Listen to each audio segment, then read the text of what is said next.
এরকম ক্রিস্পি এবং সুন্দর খাস্তা কচুরি বানাতে গেলে আজকে আমার এই রেসিপিটা পুরোটা দেখার জন্য অনুরোধ করব।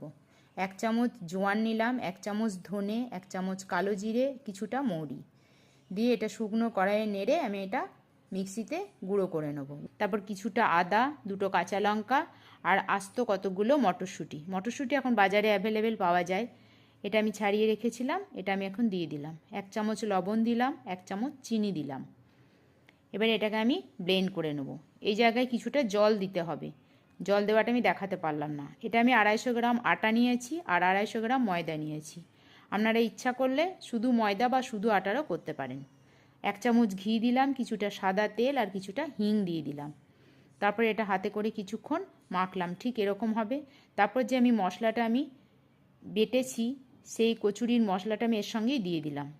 এই জায়গায় যদি জল লাগে আপনারা জল ইউজ করতে পারেন। একটু সাদা তেল দিয়ে মেখে রাখবো 5 মিনিট। 5 মিনিট পর আমি আবার ফিরে এসেছি। তারপরে এটা ছোট ছোট লেচি তৈরি করে লুচির আকারে বেলে এটা আমি ভেজে নেব।